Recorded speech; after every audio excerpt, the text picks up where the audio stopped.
Oke, selamat pagi menjelang siang, berjumpa kembali dengan Mas Bro Tegal. Walaupun sedikit ngantuk, tetap akan saya kasih video untuk kalian untuk bikin semangat dan sambut cuan di depan. Mudah-mudahan nanti akhir bulan ini udah cuan semua. Kalau sampai akhir bulan belum cuan ya kita tunggu sampai, yang penting intinya puasa sudah banyak uang ya, supaya kita bisa berbagi, itu paling indah ya. Dan untuk teman-teman kita, saudara-saudara kita yang non muslim yang merayakan Natal, mudah-mudahan menjelang Natal sudah cuan, biar juga dia bisa merayakan hari besarnya ya. Oke, tetap saya sampaikan, dalam dunia kripto berisiko tinggi, hati-hati, harus banyak belajar di grup yang pemula-pemula itu. Kalau males gabung grup siapapun, supaya ada yang ngontrol, ada yang membimbing, karena koin-koin itu nggak semua bikin cuan, yang bikin rungkat banyak ya. Oke, langsung saya akan bahas PP. PP sudah masuk ke ranking 42 kembali. Kalau sudah waktunya di pump nanti, itu untuk melesat ke ranking 20 bahkan 15 itu mudah kalau sudah waktunya dimainkan, dipanaskan. Kalau ini masih standar belum ya. Biasanya prosesnya sampai sebulan. Kalau memang akan bull, akan pump all season, nanti prosesnya biasanya sampai 1 bulan, naik turun koreksi, naik lagi turun koreksi, begitu, nggak langsung seleng kayak pohon bambu gitu ya, enggak, tetap ada koreksi kecil ya. Dan sekarang sudah mulai FOMO, dilihat dari fear and greed-nya, ketakutan dan ketamakan yang kemarin sempat ke 10 ekstrim sekali, sekarang udah masuk ke 25 ya, sudah ke 25. Yang jelas mereka tuh banyak uang sebetulnya, menumpuk bejibul ya. Mungkin sudah mulai panas, yang mereka sudah TP-TP di Oktober November kemarin, uangnya sudah mulai habis, sudah ketagihan, pasti akan untuk buy kripto lagi untuk cuan tambahan di akhir tahun. Saya yakin itu semua berputar, nggak ada yang anteng-anteng aja ya. Tetap waktunya akan pam-pam. Sabar saja. Kalau bilang barber, bagaimana ngeber?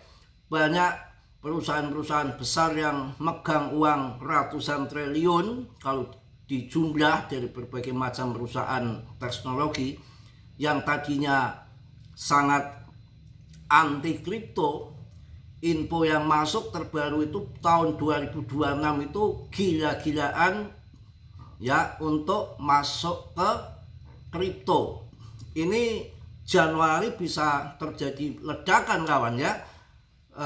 Kita harus melihat di sini, jangan ngasal berita-berita, info-info di mana barber, tapi melihat dari fundament yang terjadi ini sebetulnya ke depan kayak apa. Itu bisa diterawang semua, itu ada hitungan matematikanya, ada kelihatan kasat mata. Wong ini bukan siluman ya, kecuali siluman nggak kelihatan. Bahkan Coinbase sendiri memprediksi bahwa Desember ini mulai ngepam, akan jadi bulan ceria untuk BTC dan all season akan ke bawah ya. Ini yang sangat menarik sekali, itu kayaknya akan rebutan BTC. Setelah BTC kemarin harganya mampu 21 M, itu membuat terbelalak bos-bos yang di luar sana yang belum percaya sama kripto, itu jadi terpancing untuk masuk kripto. Nanti saya kasih datanya di sini. Ini bank terbesar kedua Rusia yang namanya VTB akan meluncurkan perdagangan kripto pada tahun 2026 di Januari. BTC dan kripto trending in 2026. Jadi bukan hanya BTC tapi termasuk koin-koin yang lain. Ini adalah bank terbesar kedua Rusia. VTB akan meluncurkan perdagangan kripto pada tahun 2026 di bulan Januari. Gila ya. Ini setelah BTC mampu 2,1 miliar, ini bikin panas semua negara di dunia. Setelah koreksi rupanya akan jadi rebutan ke depannya ya. Apalagi ini Ethereum baru saja mengaktifkan upgrade pusaka di mainnet pada 3 Desember kemarin. Dan ini adalah lompatan besar bagi ekosistem Ethereum. Mantap ya. Kita lihat di sini yang akan adopsi banyak banget, termasuk 21 Capital akan go public, sebuah perusahaan Bitcoin asli baru masuk NYSE. Perusahaan yang berfokus pada Bitcoin, 21 Capital, akan mulai diperdagangkan di NYSE dengan kode saham XXI pada 9 Desember. Jadi Desember ini penuh dengan kejutan menurut saya kawan. Ya ini betul-betul breaking news ya. Bank terbesar kedua Rusia akan mengizinkan perdagangan Bitcoin dan kripto pada tahun 2026. Ini berita baru 1 jam. Wah mantap ya. Pokoknya PP akan jadi besar ke depan ya. Kita akan lihat juga perkembangan PP. Perkembangan utama yang dapat berdampak positif terhadap prediksi harga PP selama periode ini meliputi integrasi dengan plafon keuangan terdesentralisasi, kemitraan dengan merek atau influencer arus utama, pengembangan koleksi NFT atau aplikasi game, mekanisme pembakaran token untuk mengurangi pasokan, struktur tata kelola komunitas yang ditingkatkan. Wow, PP berkembang ya. Coba kita harus semangat pokoknya. PP ini termasuk koin yang tidak bisa diremehkan. Bayangkan bangun di tahun 2025 dan menemukan investasi meme coin PP, Anda telah berlipat 10 kali. Kodok hijau yang awalnya hanya lelucon internet kini mendapatkan perhatian serius di lingkaran mata uang kripto. Sekarang rankingnya sudah masuk ke 42. Jangan meremehkan si PP. Ya mudah-mudahan yang paling penting puasa sudah cuan bagi kita kawan ya. Lebih indah kita bisa berbagi. Semoga saudara kita yang merayakan Natal bisa cuan pas akan mendekati Natal. PP ini betul-betul banyak yang membuat gebrakan. Ini termasuk baru di Polo Arem ya. Dapatkan hingga 3% APY dengan produk fleksibel baru. Ini kami link dan N dan INK dan PP produk fleksibel ini PP dengan link ini. Mantap pokoknya ya.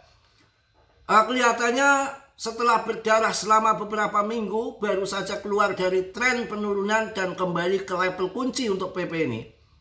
Ya akan terbang ke atas. Pembentukan ini, volume ini sangat meningkat. Musim meme kayaknya sedang dimuat. Ya biasanya sampai ya 1 bulan lah ya.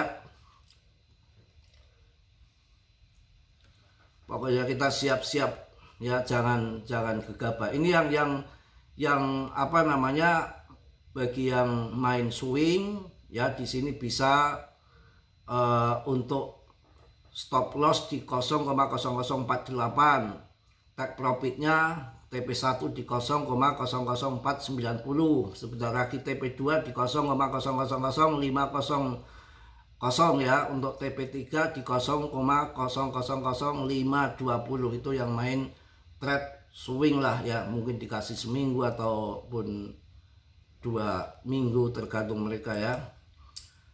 Coinbase institusional baru-baru ini merilis laporan prospektif bulanan yang menunjukkan potensi rebound pada Bitcoin dan altcoin di Desember. Ini kan baru tanggal 5 ya, setelah performa yang kemarin-kemarin kurang jos. Laporan tersebut mengaitkan perubahan kebijakan Fed dan dinamika pasar yang mungkin mendukung aset berisiko seperti cryptocurrency. Analis ini datang di saat investor mencari titik terang di tengah ketidakpastian ekonomi global larinya ke BTC. Dampak akhir kebijakan QT dan potensi ngeribon untuk BTC. Laporan dari divisi institusional Coinbase menyoroti bahwa Fed kembali terlibat di pasar obligasi sebagai akhir dari kebijakan pengencangan kuantitatif.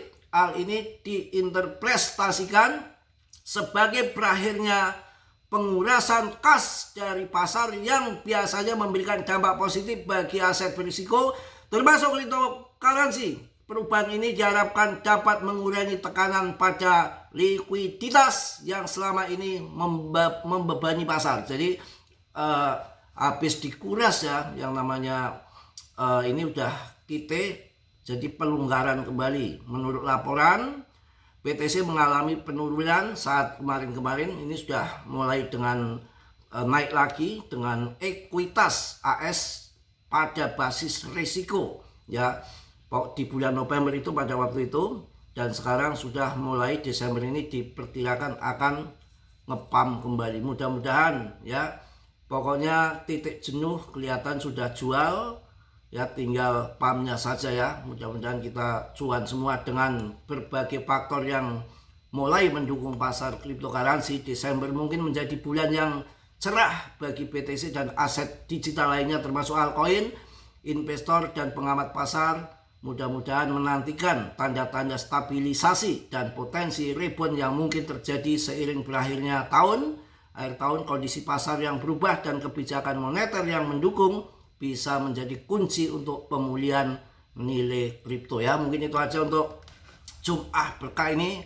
Mudah-mudahan kita cuan bersama, kaya bersama ya, dan BTCD-nya juga sudah mulai longsor ke bawah, paling tidak nanti ke 50%, sekarang masih 59, di 55 aja kayaknya PP sudah terbang tinggi, apalagi kalau sampai 50%. Kita tunggu yang tahun 2017 di angka 37 dan di tahun 2021 di 40. Masa tahun ini nggak sampai ke 50 ya, nggak mungkin lah ya, pasti sampai ke 50. Disitulah kita baru jual ya. Mungkin itu yang saya sampaikan, mohon maaf yang sebesar-besarnya karena masih sedikit ngantuk. Nanti Jumatan berkah ini, Jumatan ya, nanti gampang siang saya bikinkan video kembali kalau ada info-info yang mendadak yang bagus-bagus, selalu saya update untuk kalian ya. Kita harus konsisten sampai cuan, dan PP saya rasakan jadi pemenang meme coin yang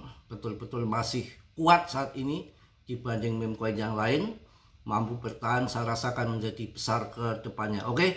Yang positif kalian ambil, yang buruk kalian tendang. Kiranya sudilah yang belum subscribe untuk subscribe, yang sudah Mas Bro ucapkan banyak-banyak terima kasih. Salam dari Tegal Mas Bro. Wassalamualaikum warahmatullahi wabarakatuh. PPPPPP Jos.